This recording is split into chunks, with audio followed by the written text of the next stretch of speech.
see, it's not, there we go. Right, so in terms of my motivation, so I'm coming from a sort of more quantum information theory perspective. So I'm going to spend a healthy amount of time here to make sure I place in context of quantum biology. And so the name of the game that we're all interested in is so identifying these non-trivial quantum phenomena within these biological systems. But what actually makes that hard to do? And specifically the systems that we wish to characterize, so they're coupled to these highly structured non-Markovian environments. When I'm talking about non-Markovian here, they have a sort of, there's a memory to these environments, and their action is sort of non-divisible. But there's a lot of kind of challenges that comes along with this. But the one that I'm focusing on that's relative to my research is that it restricts the access to the system. And specifically, it restricts, we typically only have one sort of basis with which to measure them. And what that means is that we cannot learn complete information regarding the system state. And I have a picture of LH2 here, which we all know and love. And so I've talked a little bit about what makes detection so difficult. But then what has enabled the actual process so far in terms of this problem? And with that in mind, what is actually required for further progress? Now, something that's quite important, an important kind of tool we can use to work with partial information, they're called witnesses. And these allow us to detect behavior, but at the cost of not actually quantifying it. But for our cases, that's plenty. And in terms of the biological systems, these are very often used, but they're not one size fits all. So we always kind of need like new options. And one potential option that I'm going to talk about is called the weak value. And this is a witness of non-classicality. It's very well characterized in closed systems. It's typically used in quantum metrology for weak value implication, if you're familiar with that. But the research into open systems has only been restricted to fully analytically solvable models. So the objectives that I'm going to focus on is to characterize the weak value in a realistic model, in this case, a Spin-Boson model, through exact numerical methods, non-perturbative methods. And secondly, to evaluate its potential as a witness of non-classicality in these biomolecular systems. So what actually is a weak value? And this is kind of best demonstrated within the context of a weak measurement schema. So that's what I'm going to talk about here. And this is just a sort of schema of it. And along the top here, you have a system. And on the bottom, you have a meter, which is going to be used to probe your system. This is just there's no environment yet. And what we do is we pre-select our system into a state psi u.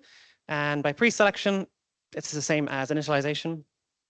And then we allow this to interact with the meter by this entangling unitary u, which acts on the system with the observable AS.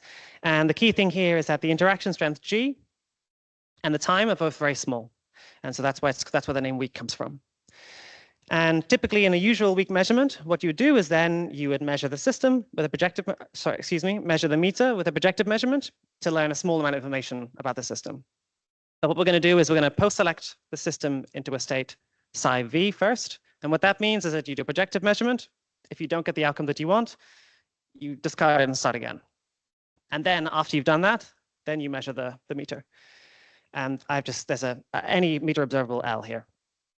And when you do this, what happens is that the meter wave function is actually going to be modified by the weak value. And what this is an expectation of your observable A, but it's conditioned on the fact that it has gone from the state U into the state psi V. And it's normalized here at the bottom by the distance between these two states. And we can also extend this quite trivially to density matrices, which will be relevant in a second. And these are actually completely unbounded complex numbers. So typically when you measure your observable, it'll be limited between the eigenstates of that, eigenvalues of that observable. But in this case, as these two states approach orthogonality, this is going to approach, this denominator is going to approach to 0, and this will blow up arbitrarily so, and the top can be a complex number. And what's interesting about that is that when it's outside that range, that normal range, we call that anomalous. And for our case at the moment, I'm just going to simplify this and look at when the absolute value of the weak value is bigger than 1. And I'm going to say that's anomalous. It's sort of a lower bound in a sense. And the key thing about this is that anomalous weak values witness what's called generalized contextuality. And this is a sort of, if you're not familiar with this, it is a more broadly applicable form of non-classicality. And so this is what it means is that you can only get this anomalous weak value if there are quantum coherences in your system. And so this is kind of what we're going to be looking for in the future. Keep this in your mind when this value is above 1. Okay, so that's all well and good, but what does this look like in the context of open quantum systems? And for this, we're going to use the framework that's developed by Abe and Ban, and they present this weak value with system environment evolution. And it's very, very similar, except now before and after the meter interaction, you have this evolution with the bath. And our pre and post selected states are hiding in these operators and states that act on the full Hilbert space. We're also going to simplify this a little bit, and we're just going to say that the meter entanglement happens at the halfway point. So when you have unitary dynamics relative to the system, the absolute value of this won't change in terms of the dynamics. So the question is, how well is anomalousness preserved by the environment, through interaction with the environment? And what are the conditions under which that's possible or can maximize it, for example? So these two authors, they initially look at a fully analytically solvable model, which is a purity phasing model. It's a very well-known and well-understood model, and describes system decoherence with no population transfer.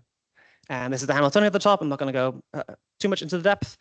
But yeah, the reason why it's so tractable is that you have your system Hamiltonian and your Barth coupling operator commute. And this is a typical result of what you would find in their paper. And they look at 3 different environments. Again, I'm not going to focus too much on that right now, which is the sub-ohmic, ohmic, and super-ohmic. And you see in those first 2, you have the anomalousness decays, and it will both decay down to, in this case, 0. Whereas for a super-ohmic environment, you can actually have this preservation of anomalousness in the steady state. And this is also sort of normalized by the energy scale of the system here at the bottom. And the reason that is the case is because in these environments, you have a sort of suppression of low frequency modes, and that's allowing these coherences to persist long term. And what's kind of good for us is that it's been sort of proposed in the past that the super ohmic environments and spectral densities it's been proposed that they might represent certain biomolecular systems. And we also find that the largest anomaly that you find is when you post-select into the excited state and pre-select close to the ground state, and your observable is a sigma x here. In other words, this is sort of general way of writing that, irregardless of what the actual system Hamiltonian is, and that's going to be relevant in a second, because what we want to look at is that's all well and good, but that's not a very realistic model at all, right? So what happens when there is population transfer? And for that, I'm also going to look at the Spin-Boson model. I placed a dimer here, as I'm hoping that's a bit more familiar to this audience. And you have these 2 chromophores, each with a single excited state, again with a splitting of delta epsilon, and they interact via coupling strength V. And this can actually be mapped onto the Spin-Boson model as well. And this is no longer analytically solvable. So what we need to use is numerical methods. And what I use is hierarchical equations of motion and also tempo. And I've sort of adapted both of these to be able to calculate weak values. And I'm also going to define here the mixing angle. And so this is a sort of ratio of V to delta E, delta epsilon. And when this is 0, you have the purity phasing model, and you have fully localized excitations across the energy eigenstates. And then when this is pi by 4, you're going to have just a sigma x term, and that's fully delocalized excitations. And as this kind of varies between them, it sort of mixes these two conditions. So, and we can sort of form a hypothesis here as well, in that when we have a small angle here, that's going to be relatively close towards the purity phasing model. And what we see is that that is very similar to the case. So this is sort of early-ish kind of dynamics here.